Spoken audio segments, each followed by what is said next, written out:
अस्सलामु अलैकुम वरहमतुल्लाहि वबरकातुहू। ये जो लोग कहते हैं ना रियासत मदीना की बातें करते हैं और ये हुक्मरान, आज मैं आपको बताता हूँ रियासत मदीना के हुक्मरान कैसे थे और क्या थे। 3 बर्र-ए-आज़मों पर हुकूमत करने वाले अमीर अल मोमिनीन हजरत उमर बिन अब्दुल अजीज जब गवर्नर थे तो 60 ऊँटों पर आपका सामान जाया करता, लेकिन जब अमीर अल मोमिनीन बनते हैं तो फिर घर का आलम यह है कि ज़ौजा दरख्वास्त करती है कि ईद आ गई है, बच्चे नए कपड़े मांग रहे हैं और आप कह रहे हैं कि मेरे पास तो कपड़ों के लिए पैसे नहीं हैं। और उधर खजानों का आलम यह है कि आपके दौरे हुकूमत में 3 बर्र-ए-आज़मों में एक भी शख्स ज़कात लेने वाला बाकी ना बचा। लेकिन घर के हालात का आलम यह है कि बीवी से कह रहे हैं कि बच्चों के कपड़ों के लिए पैसे नहीं हैं और बीवी तजवीज़ दे रही है कि आप ऐसा करें कि अपने वजीर ख़जाना से कहें कि हमें 1 महीना की तनख्वाह एडवांस दे दे, मैं उससे बच्चों के कपड़े खरीद लेती हूँ, बाकी घर का खर्चा मैं महीना भर मजदूरी करके चला लूँगी। और आप कहते हैं कि हाँ ये तजवीज़ ठीक है। आपने मज़ाहिम को बुलाया, वजीर ख़जाना से कहा कि मुझे 1 महीने की तनख्वाह एडवांस में दे दी जाए।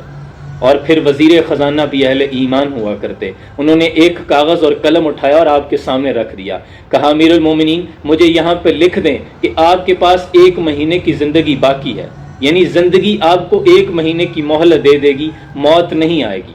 आप पे सख्ता तारी हुआ, खामोशी से उठकर घर आए और नम आँखों से अपनी बीवी से कहने लगे कि बच्चों से कह दो कि तुम्हारे बाप के पास कपड़ों के पैसे नहीं हैं। ईद का दिन आया, तमाम लोग आपसे मिलने आए, बच्चियां और बच्चे मिलाकर, बेटियां और बेटे मिलाकर आपके 12 बच्चे थे। जब बेटे मिलने के लिए आए, उनको फटे पुराने बोसीदा कपड़ों में देखा तो आंखों में आंसू आ गए। तो कहने लगे कि बेटा आज तुम्हें अपने बाप से शिकायत तो ज़रूर होगी कि नए कपड़े भी नहीं दिला सकता, लेकिन देखना कल क़यामत के रोज़ तुम्हें फ़ख्र होगा। तो एक बेटा बोल उठा, कहने लगा कि नहीं बाबा जान, हमें आज आप पर फ़ख्र है, हमारा सर फ़ख्र से ऊंचा है कि आपने हमें नए कपड़े तो ना लेके दिए, लेकिन मुसलमानों के माल पर डाका तो नहीं डाला। आप अपनी बच्चियों से मिलने घर आते हैं तो बच्चियों ने मुंह दुपट्टे से छुपाया होता है, तो आपने वजह पूछी कि बेटा अपना चेहरा तो दिखाओ।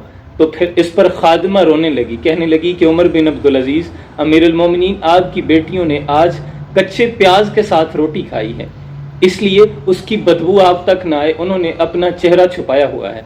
तो आप इतना रोए कि आपकी दाढ़ी मुबारक तर हो गई। आप कहने लगे कि बेटा मैं तुम्हें तरह तरह के इकसाम के खाने तो खिला सकता हूँ, लेकिन क्या करूँ, मुझे जहन्नुम से डर लगता है। सल्तनत कितनी बड़ी है, जनूबी स्पेन से यहाँ लाहौर तक और काशगर से लेकर इस्तांबुल के दरवाजों तक आपकी हुकूमत, 3 बर्र-ए-आज़मों के मालिक, लेकिन घर के हालात ये हैं कि फाकों पे गुजर रही है। फिर जब आपके मरने का वक्त करीब आया, आप बिस्तर मर्ग पर थे, लोग आपसे मिलने के लिए आ रहे थे। आपका साला, आपकी बीवी का भाई आपसे मिलने आता है और अपनी बहन को साइड पे करके कहता है कि अमीरुल मोमिनीन का लिबास फटा पुराना है, तरह तरह के बादशाह लोग मिलने आ रहे हैं, आप इनका लिबास ही तब्दील करवा दें। अगले रोज़ जब दोबारा आते हैं तो वही बसीदा फटा पुराना लिबास। तो बहन से दोबारा पूछा कि मैंने आपसे कहा था कि इनका लिबास तब्दील करवा दें। तो बहन रोती हुई कहती है कि घर में कोई दूसरा जोड़ा मौजूद ही नहीं है, भाई मैं क्या करूँ। और उमर बिन अब्दुल अजीज ने बिस्तर मर्ग पर रजा बिन हैवा अपने वजीर मशीर को बुलाया और कहा कि मैंने 3 बादशाहों को कब्रों में उतारा है, लेकिन जब उनके कफन की गिरा खोली तो उनके चेहरे काले पड़ चुके थे, उनका मुंह किबले की जानिब से तब्दील हो चुका था। जब मुझे कब्र में उतारना तो मेरा चेहरा जरूर देखना। आपने बताया कि मैंने 3 बादशाहों को, वलीद बिन अब्दुल मलिक, सलमान बिन अब्दुल मलिक और अब्दुल मलिक बिन मरवान को कब्रों में उतारा है, लेकिन उनके चेहरे किबले से फिर गए थे। ये कौन बादशाह थे जिन्होंने अदल का मयार नहीं बनाया था, लेकिन उमर बिन अब्दुल अजीज ने अपनी दौरे हुकूमत में अदल का ये मयार बना दिया था कि जो गंदुम बच जाती थी गुरबा में तकसीम करने के बाद, उन्हें पहाड़ों पर बर्फ पर डाल दिया जाता कि परिंदे भूख से ना मरे। और जब आपको कब्र में उतारा गया तो चूंकि आपने अपने गुलाम को ये नसीहत की थी कि मेरा कफन खोलकर मेरा चेहरा जरूर देखना, अभी आपको कब्र में उतार ही रहे थे कि सारे मजमे ने देखा एक रुका हवा में उड़ता हुआ आया और उमर बिन अब्दुल अजीज के सीने पे आ गिरा। उस रुके को उठाया तो उस पर लिखा था, शुरू अल्लाह के बबरकत नाम से जो निहायत मेहरबान और रहम करने वाला है। ये परवाना है उमर बिन अब्दुल अजीज की बख्शिश का, जहन्नुम से छुटकारे का।